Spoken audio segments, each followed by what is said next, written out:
जय हिंद दोस्तों, मैं अखिल शर्मा आपका स्वागत करता हूं आपके अपने प्यारे से परिवार अक्की रोज़गार में। आशा करता हूं आप सभी अच्छे हैं।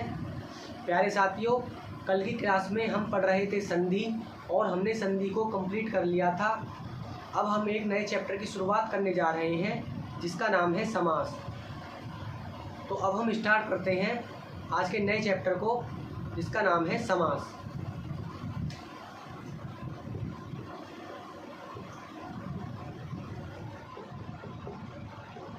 समास। प्यारे साथियों, हमने पिछला चैप्टर पढ़ा है संधि। तो अब हम समास का संधि विच्छेद करते हैं। तो सम प्लस आस, समास का संधि विच्छेद होता है सम प्लस आस।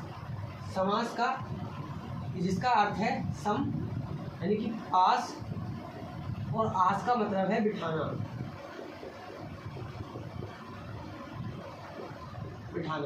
यानी कि पास बिठाना। अब हम समास की परिभाषा की बात करें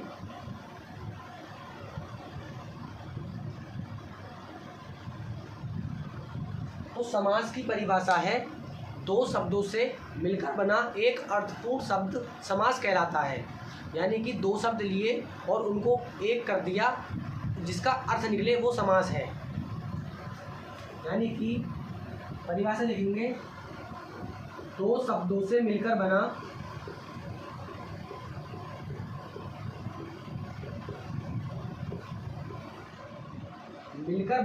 एक अर्थपूर्ण शब्द।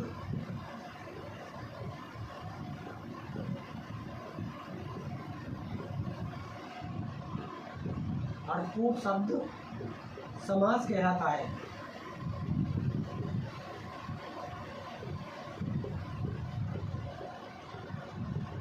जैसे चंद्रमुखी, जैसे गगनचुम्बी आदि। यानी कि चंद्रमुखी, चंदा के समान मुखी, इसका अर्थ है गगनचुम्बी, गगन को चूमने वाला, गगनचुम्बी। तो यानी कि दो शब्दों से मिलकर बना एक अर्थपूर्ण शब्द जिसका अर्थ निकले वह समास है। और समास के अर्थ की बात करें तो समास का अर्थ है संक्षिप्तीकरण।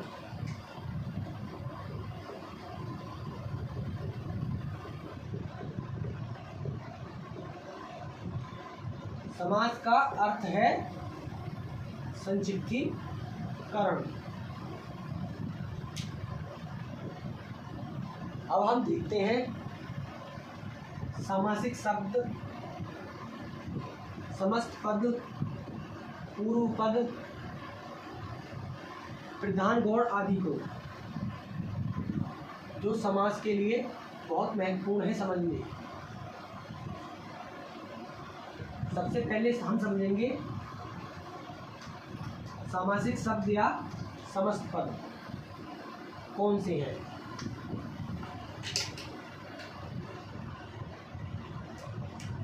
पहला है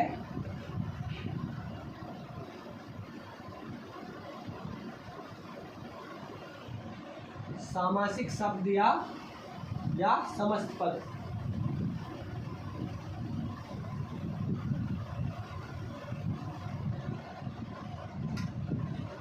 या समस्त पद।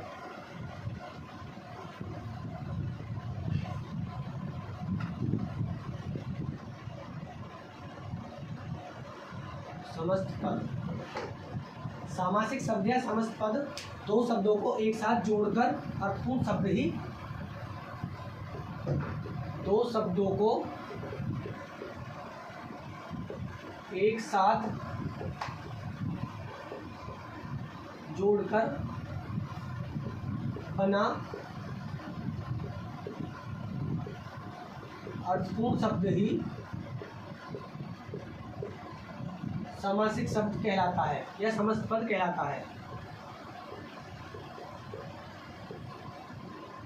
सामासिक शब्द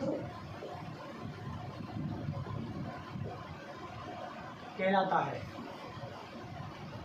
यानी कि दो शब्दों को जोड़कर बना एक अर्थपूर्ण शब्द ही सामासिक शब्द कहलाता है। दूसरा हम बात करते हैं समास विग्रह की।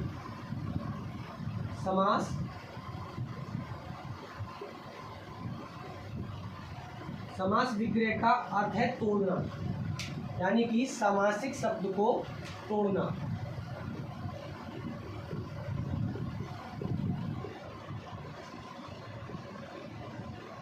सामासिक शब्दों को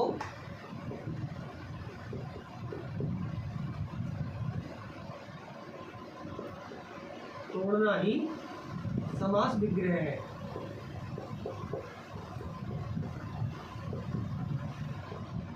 जैसे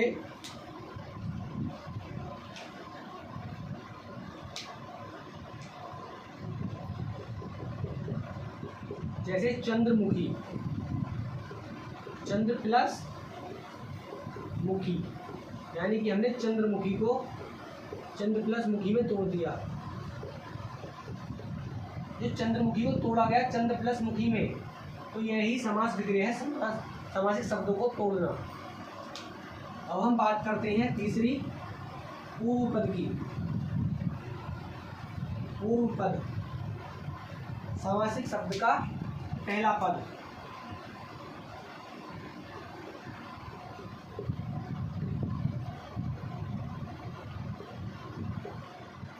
पहला पद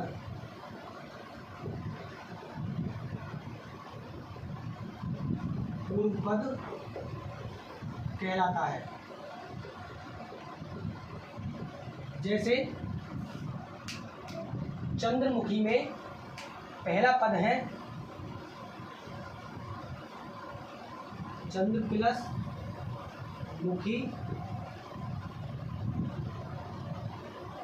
चंद्रमुखी में पहला पद है चंद्र, तो यानी कि पहला पद सामासिक शब्द का पहला पद पूर्व पद कहलाता है। तो पहला पद हो गया चंद्र। अब हम बात करते हैं उत्तर पद की। उत्तर पद सामासिक शब्द का दूसरा पद उत्तर पद कहलाता है। जैसे कि चंद्रमुखी में पहला पद चंद्र और दूसरा हो जाएगा मुखी, तो वो हो जाएगा उत्तर पद। ये था प्रधान पद, ये था पूर्व पद।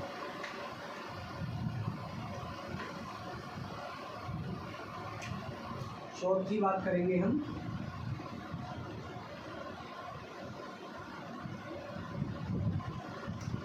चौथे नंबर पे आएगा उत्तर पद।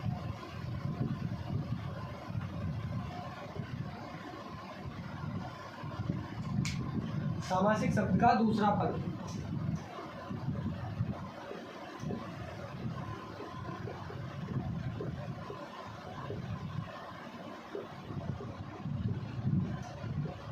दूसरा पद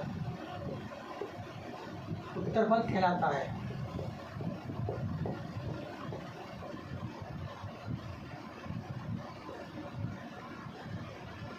जैसे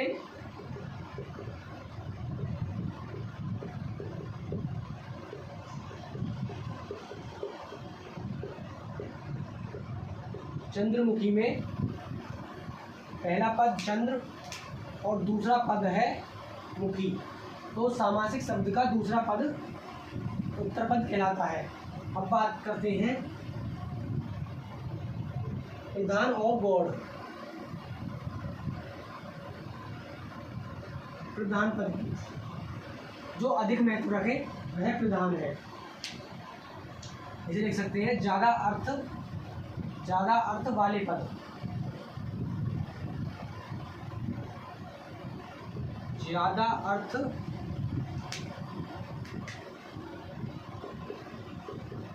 वाले पद को प्रधान पद कहते हैं।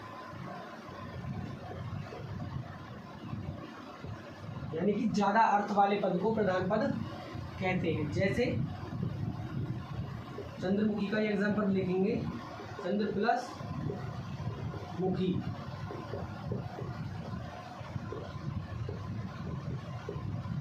चंद्रमुखी में चंदा के समान मुख, तो यहाँ पर मुख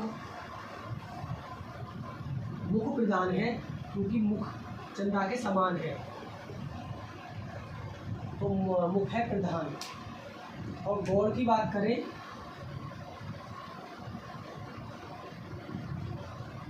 यहाँ पर ज़्यादा था तो यहाँ पर हो जाएगा कम अर्थ वाले पद,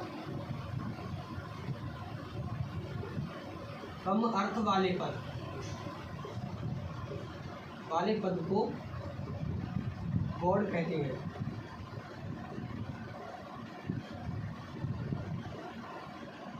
जैसे चंद्रमुखी में मुख हो गया प्रधान, तो यहाँ पर चंद्र हो जाएगा गौड़।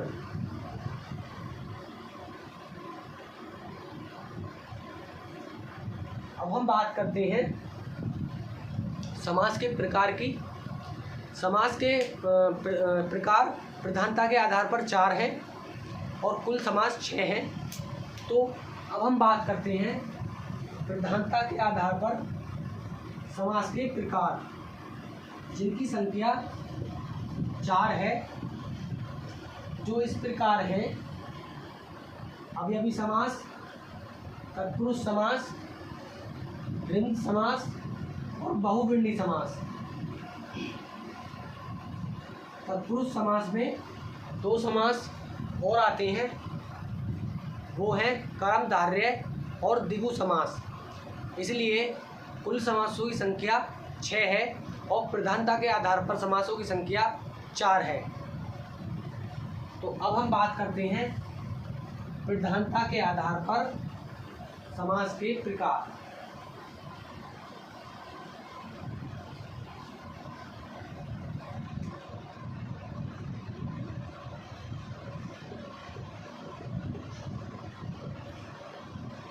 समास के प्रकार प्रधानता के आधार पर।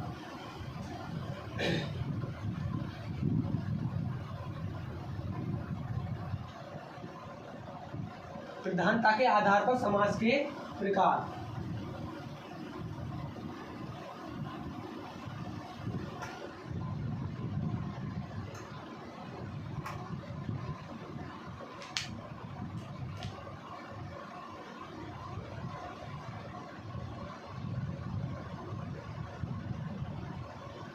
प्रधानता के आधार पर, प्रधानता के आधार पर समास के प्रकार है 4, जो कि इस प्रकार है: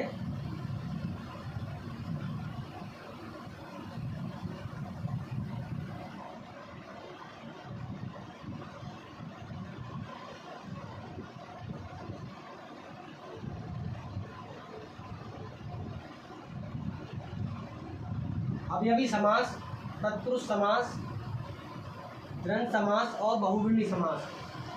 तो पहला समास है अवयवी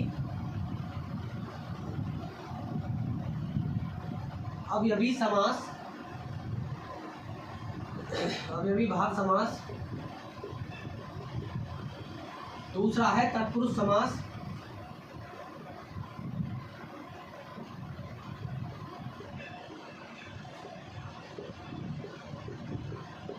तत्पुरुष समास।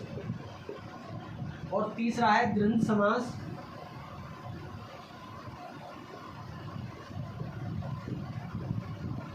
और चौथा है बहुव्रीहि समास।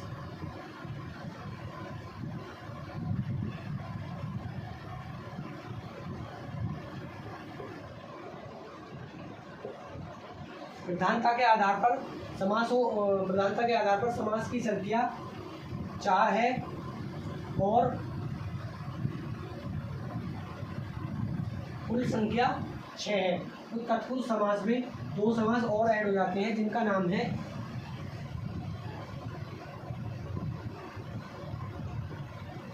कर्मधारय समास और द्विगु समास। तो 5वें नंबर पर आता है कर्मधारय।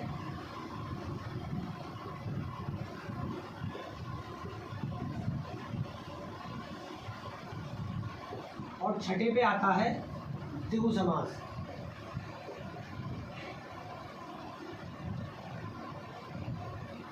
द्विगु समास।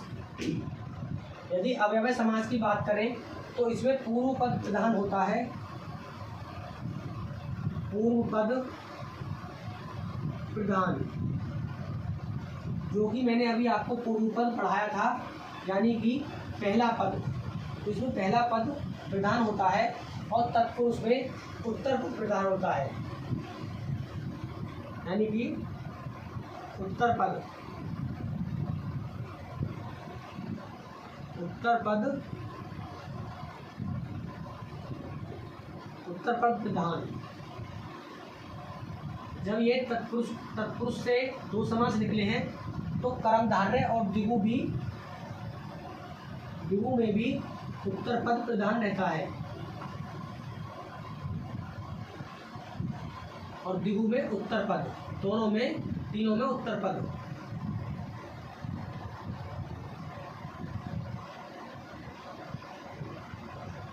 अभी हमने देखा अवयवी समास में पूर्व पद प्रधान और तत्पुरुष समास में उत्तर पद प्रधान।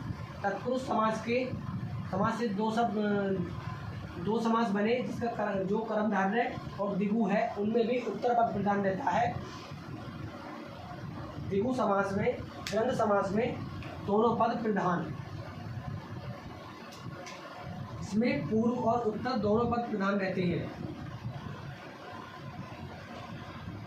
दोनों पद प्रधान। और बहुवचनी समास में दोनों पद अप्रधान रहते हैं, क्योंकि इसमें एक तीसरा पद प्रधान रहता है। तो द्विगु समास में दोनों पद अप्रधान, दोनों पद प्रधान। द्विगु समास में दोनों पद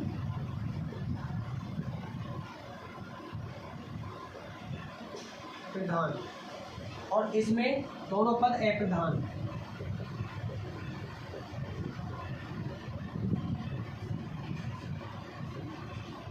बल्कि तीसरा पद प्रधान रहता है।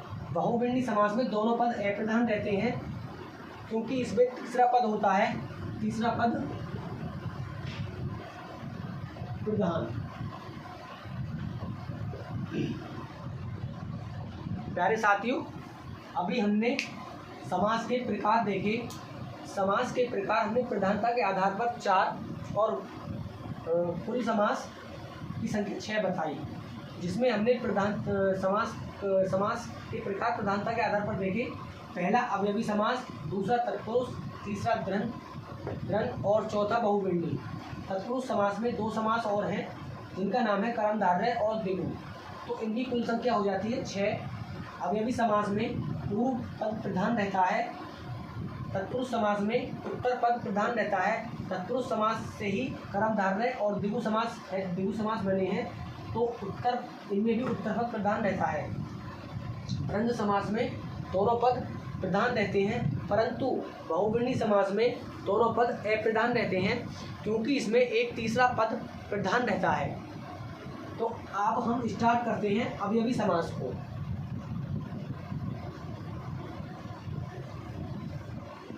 और साथ ही हम देखेंगे कि अवयवी समास में कौन कौन से शब्द आते हैं।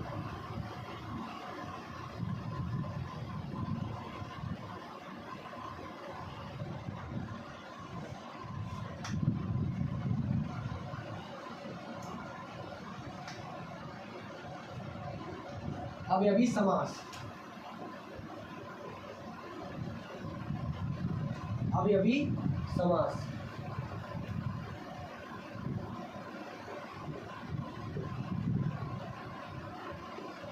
अब हम अवयवी समास की पहचान की बात करें तो इनकी पहचान है उपसर्ग वाले शब्द,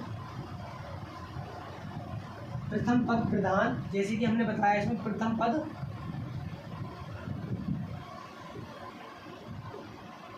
इसकी पहचान की बात करें तो इसमें हमने पहले बताया कि इनमें प्रथम पद यानी कि पूर्व पद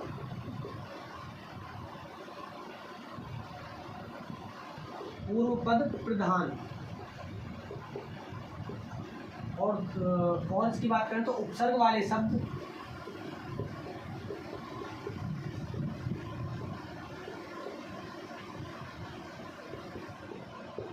उपसर्ग वाले शब्द अवयवी समास में आते हैं, इसलिए हम इसे उपसर्ग वाले शब्द कह रहे हैं। इसमें एक और इसका पूर्व पद छोटा परंतु ज़्यादा अर्थ वाला होता है, यानी कि इसे लिखेंगे पूर्व पद छोटा परंतु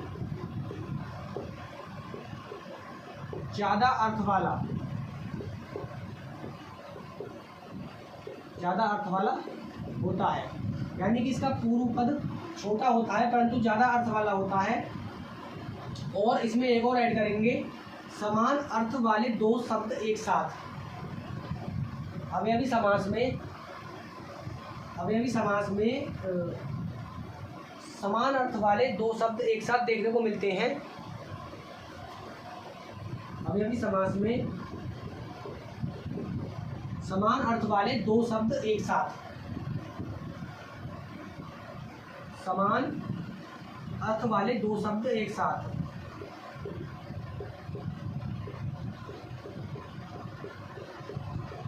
दो शब्द एक साथ आते हैं, इसकी ये पहचान है अवयवी समास की। तो अब अवयवी समास के उदाहरणों को देखते हैं। जैसे हमने पहले बात करी पूर्व पद प्रधान और उपसर्ग वाले शब्द। तो उपसर्ग वाले शब्द जैसे प्रतिदिन, यानी कि उपसर्ग वाले शब्द प्रतिदिन, अनुरूप,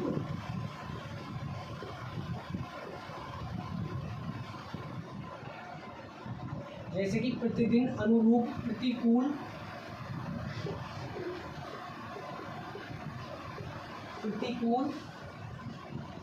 भरपेट भी हो जाएगा। और अवयवी समास में रातों रात,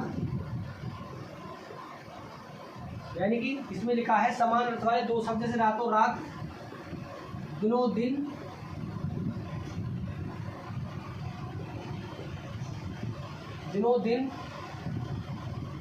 यानी कि प्रतिदिन, अनुरूप, प्रतिकूल, भरपेट, दिनों दिन, रातों रात।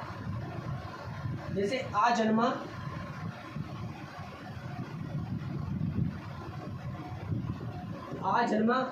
जब आ जन्मा आएगा तो आ मरण आदि शब्द, ये सभी अवयवी समास के उदाहरण हैं।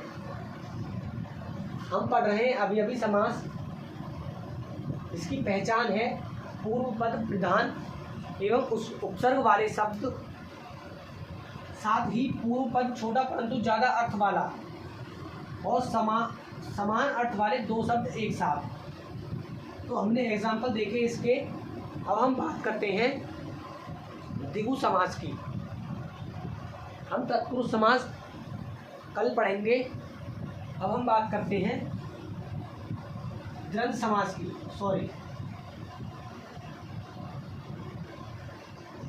अवयवी समास को हमने बहुत अच्छे से समझ लिया है। तो अब हम बात करते हैं द्वंद्व समास।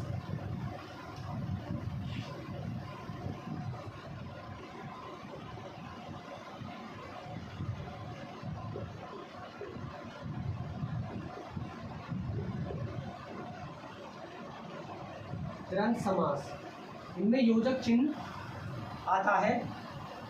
दोनों पद हमने इसके पढ़े थे, दोनों पद प्रधान रहते हैं, बीच में योजक चिन्ह आता है। तो हम इसे लिख लेंगे, दोनों पद प्रधान।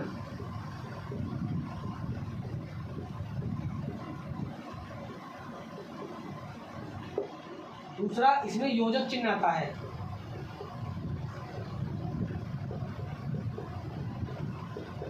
योजक चिन्ह कोई प्रदर्शित इससे करते हैं, योजक चिन्ह आता है। और इसका समास विग्रह करने पर इसमें लिखेंगे, इसका समास विग्रह करने के बाद दोनों पदों के बीच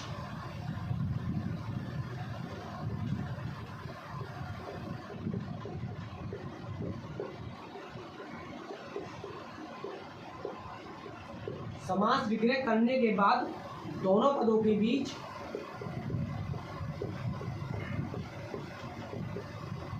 के बीच या अथवा और जैसे शब्द आते हैं।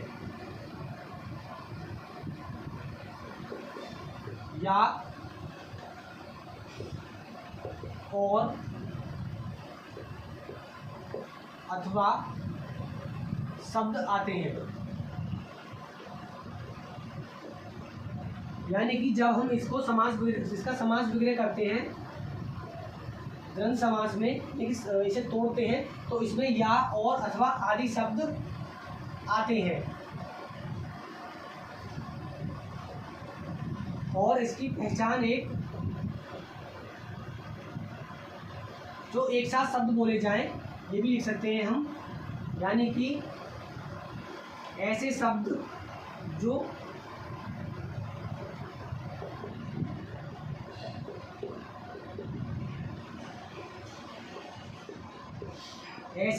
जो अयूमन एक साथ बोले जाएं।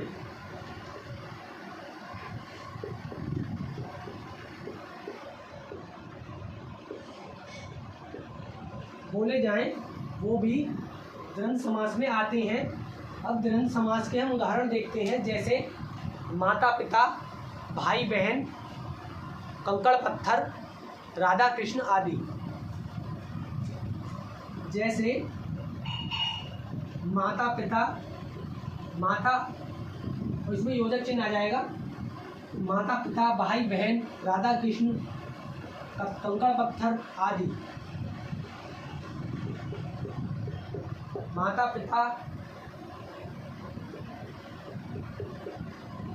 भाई बहन, सुख दुख, कंकड़ पत्थर, ऐसे शब्द आते हैं। जैसे रोटी सब्जी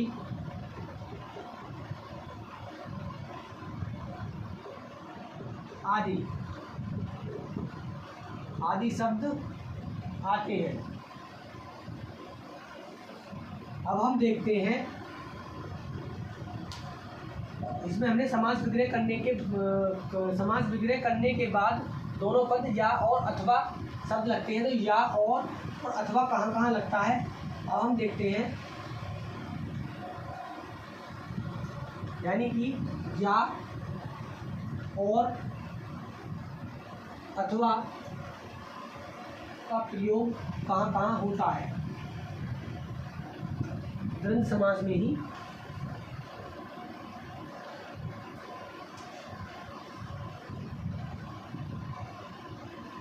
या अथवा और का प्रयोग कहाँ कहाँ पर होता है। जैसे हम या की बात करें तो या का प्रयोग के लिए उदाहरण है, जैसे अपना या पराया। अपना या पराया, हम इसे तो नहीं कह सकते अपना और पराया।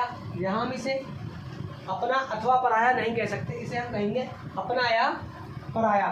तो या का प्रयोग कहाँ होगा, अपना या पराया में। ऐसे ही लाभ या हानि। अब अथवा की बात करें तो अथवा में जैसे एग्जाम्पल हो जाएगा भला या बुरा। भला अथवा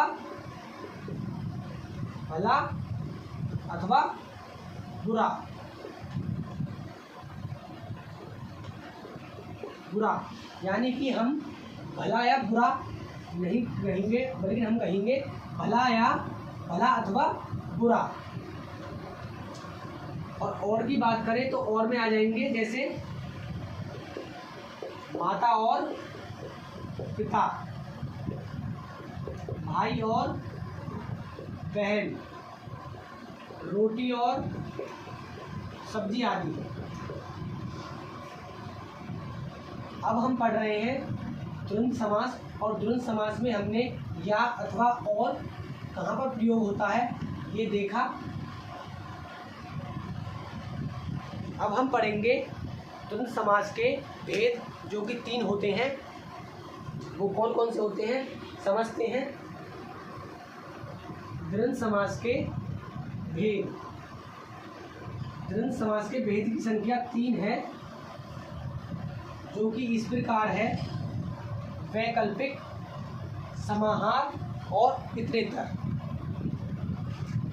अब हम बात करते हैं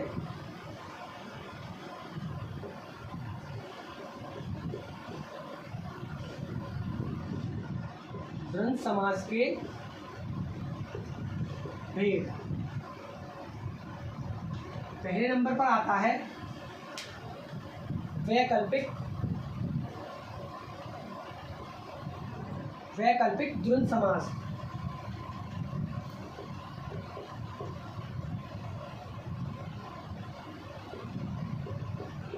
वैकल्पिक द्वंद्व समास पहले नंबर पे है वैकल्पिक द्वंद्व समास। इसके नाम से ही स्पष्ट हो रहा होगा, यानी कि वैकल्पिक। वैकल्पिक यानी कि विलोम शब्द वाले शब्द। वैकल्पिक यानी कि इसमें आएंगे विलोम शब्द।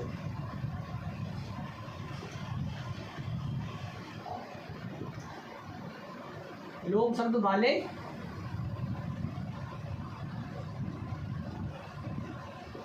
शब्द, यानी कि विलोम शब्द लिख सकते हैं खाली से। विलोम शब्द वाले शब्द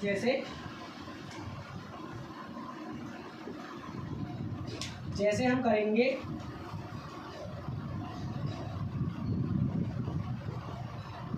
जिनका विलोम शब्द है, जैसे सुख दुख, जीवन मरण। सुख दुख, जीवन मरण। सुख दुख, जीवन मरण, ऊंच नीच,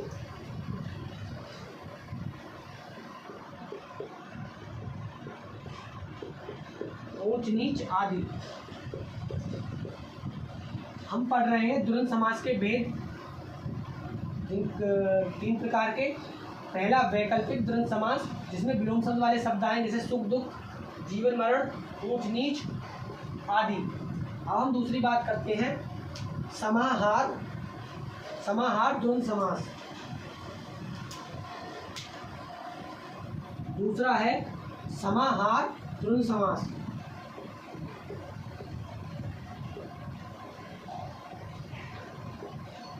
द्वंद्व समास जिस प्रकार वैकल्पिक द्वंद्व समास में विलोम शब्द आए थे, समाहार एक जाति का बोध कराए।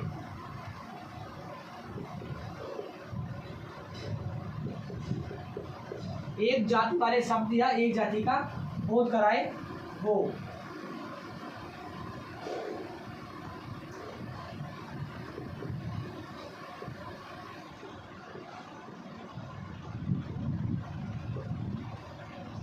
जैसे समाहार में आएंगे एक जाति का बोध कराने वाले शब्द, जैसे कीड़ा मकोड़ा, कंकड़ पत्थर। जैसे कंकड़ पत्थर, कीड़ा मकोड़ा आदि।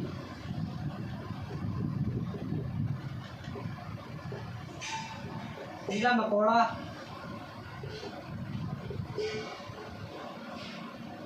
कंकड़ पत्थर, चाय पानी आदि। यानी कि एक जाति का बोध कराते हैं। जैसे हम कहते हैं कीड़ा मकोड़ा, कंकड़ पत्थर, चाय पानी, ये एक जाति का बोध कराते हैं। और इसमें तीसरा इसका भेद है इतरेतर द्वंद्व समास। अब हम पढ़ते हैं तीसरे इतरेतर द्वंद्व समास, जो कि द्वंद्व समास का तीसरा भेद है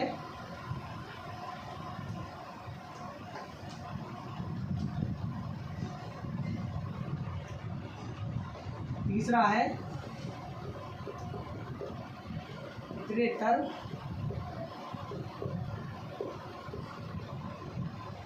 यह केवल लिखे जाते हैं, यानी कि इसे लिख सकते हैं सिर्फ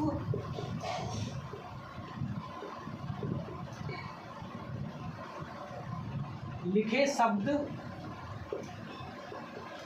शब्द ही अपना अर्थ, सिर्फ लिखे शब्द ही अपना अर्थ दे। इतरेतर समास वह समास सिर्फ लिखे शब्द अपना अर्थ दे। जैसे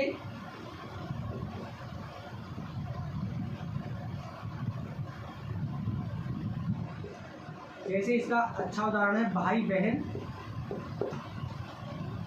राम सीता,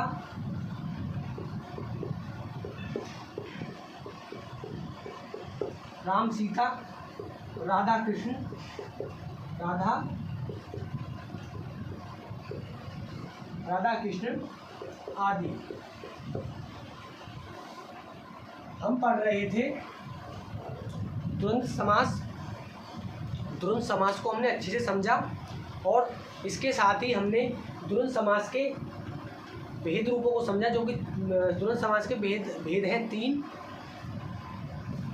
पहला हमने पढ़ा था वैकल्पिक द्वंद्व समास, दूसरा हमने पढ़ा था समाहार द्वंद्व समास और तीसरा हमने पढ़ा है इतरेतर द्वंद्व समास। सबसे पहले वैकल्पिक में लोम शब्द वाले शब्द, दूसरा पढ़ा था हमने समाहार जिसमें एक जाति का बोध हो, और तीसरा इतरेतर जो लिखे शब्द अपना अर्थ दें, लिखे शब्द अपना अर्थ दें, वह इतरेतर समास, जिसके हम अच्छे से उदाहरण समझ चुके हैं। अब हमारे पास बचे हैं तत्पुरुष समास, कर्मधारय समास, द्विगु समास और बहुवचनी समास। हम इन्हें कल की क्लास में कंप्लीट कर लेंगे और मिलते हैं कल की क्लास में। तब तक के लिए जय हिंद, जय भारत।